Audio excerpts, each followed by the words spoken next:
Dak-dak.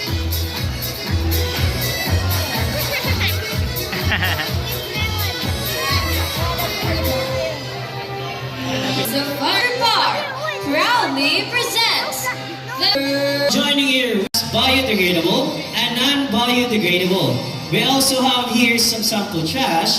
Now let's see how Amigo can clean up this mess. Okay, first one, ready? Now he picks up a paper cup, walks all the way, open the biodegradable bin. Okay, take your time, ready? Oops, you drop it.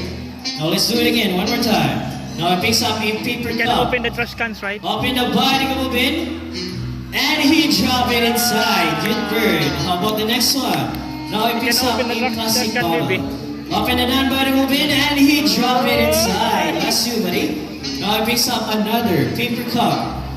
Open the bin. And he dropped it inside. Last one, buddy. You're almost there. He picks up the last plastic bottle. Open the non-biodegradable bin and drop it inside. Now, Amigo is not just a handsome bird. He is also very smart.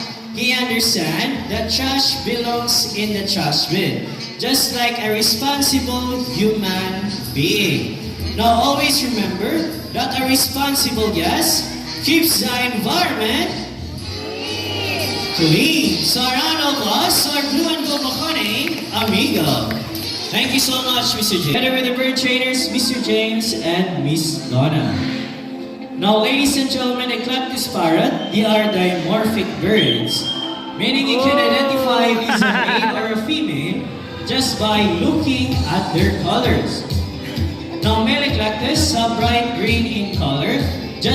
Now, their favorite food in the wild, they mainly eat fruits, vegetables, nuts, and seeds. Now with proper us his beautiful wings. But first, can you say wings? Wings! One more time, say wings. Wings!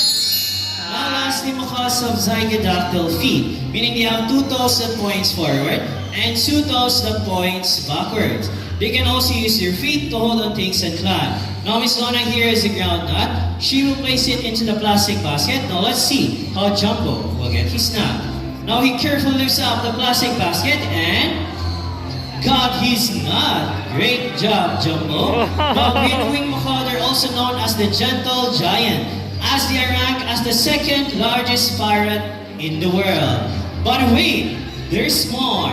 From the jungles of South America, here comes our flying macaws.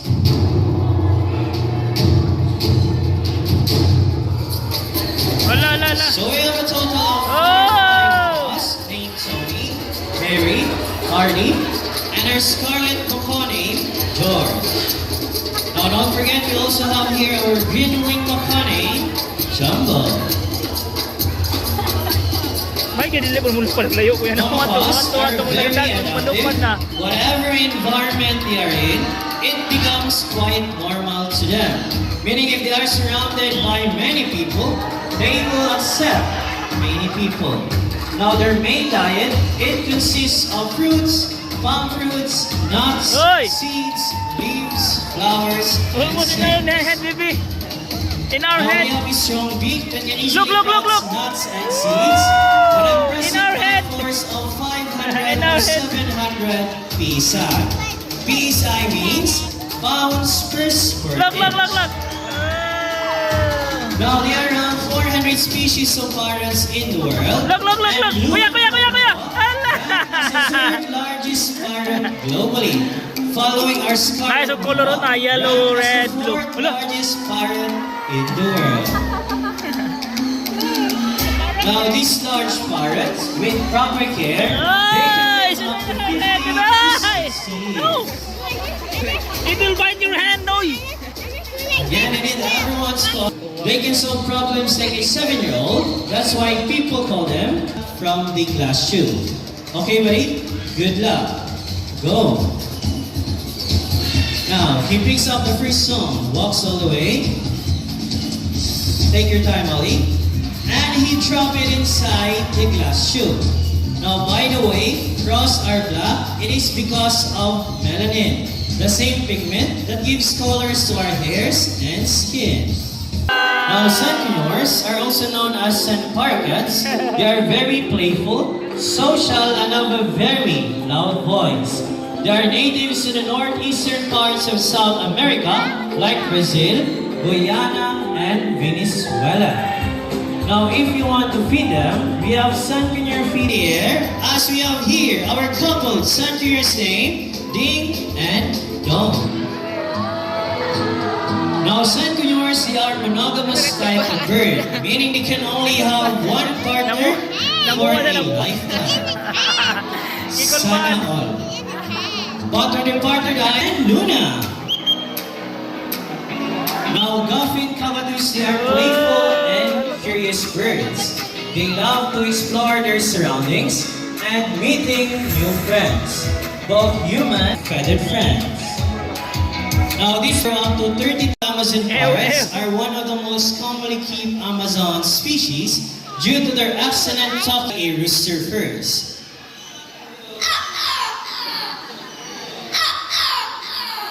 How about cat?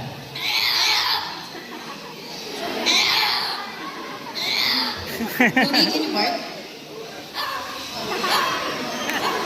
You bark, baby. Now, for the next one is a telephone ringing.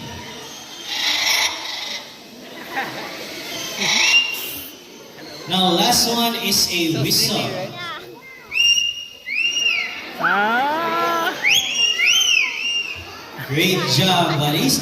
Now, Lani and Rudy here love to sing. Is it true, Miss Lou? Yes, they love to sing, but before they sing, they need to do what all singers do. They have to warm up first. Alright, now let's do the warm-up. Now, for their first song. Oh, yeah. I love you more than I can. Oh, yeah. I love you more than I can. Now, before we proceed to our last song, let me ask first, who's celebrating their birthdays today? Or within this month of May? Just raise your hands. Ciao, may labo. Right now, happy birthday to all the birthday celebrants. Also, I would like to take this opportunity to greet a happy birthday, to baby Nana. Happy 3rd birthday. Now, enjoy the show. Now, buddies, we have a lot of celebrants here. What will you do next?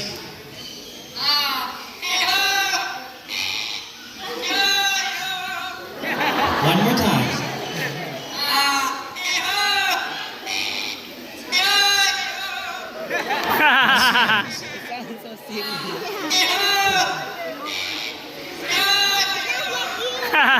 Now see how talented parrots are. They can mimic sound so well because their brains are super smart. And other Miss Lou.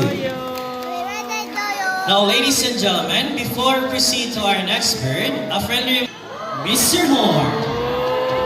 Now, Tugitugans, they're one of the largest and the best known toucan species Toucan, in that's the world. toucan.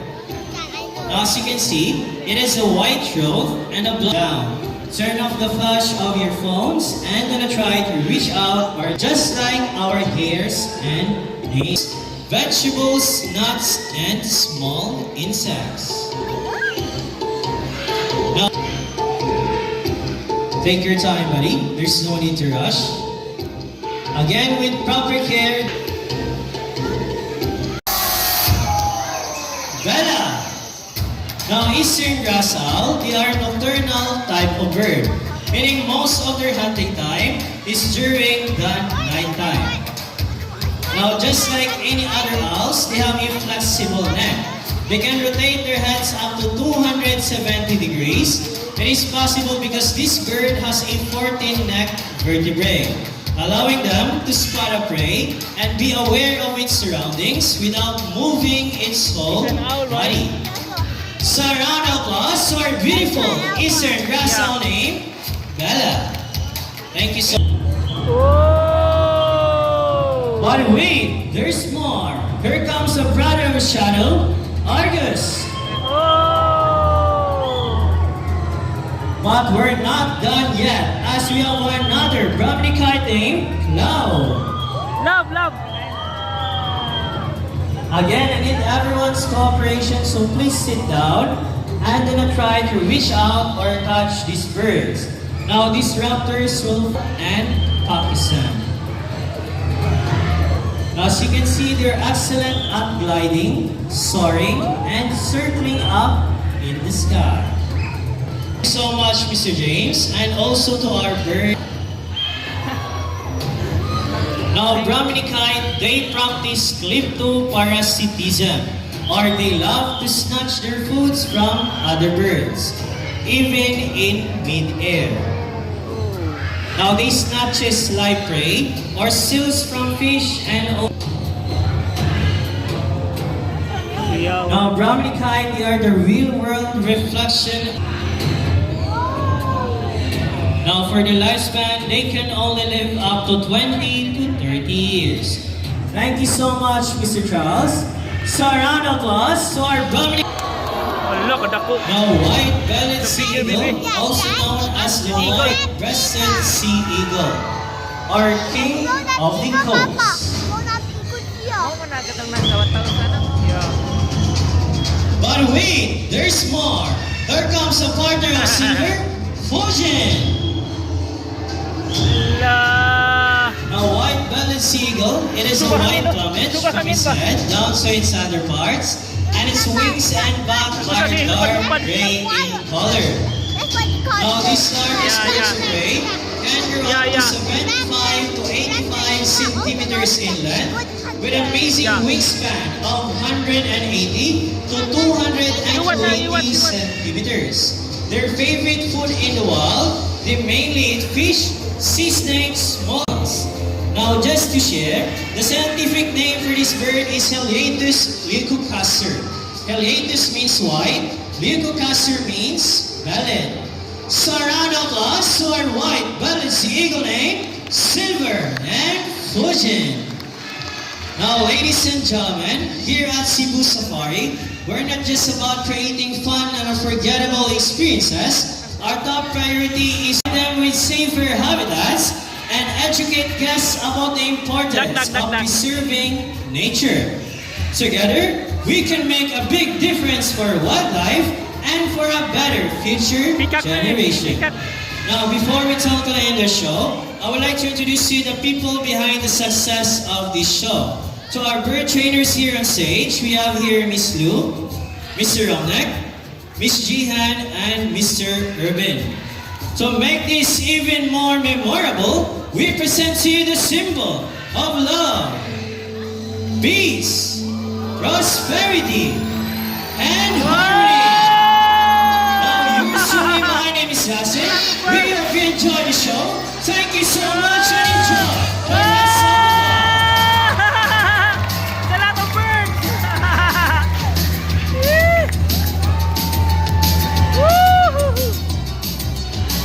Now, for those who want to take pictures of our photograph birds, form a line here at the center. We have our official photographer of YouTube. Again, if you want to take pictures of our photograph birds, kindly form a line here at the center. If you want to witness our white Bengal tiger feeding 2:30 p.m., just go up and turn to the right side. 2-minute walk going down. And our giraffe feeding 3 p.m. Now, once again, this is your host, Dustin, saying, thank you so much, everyone, and enjoy the rest of the wild.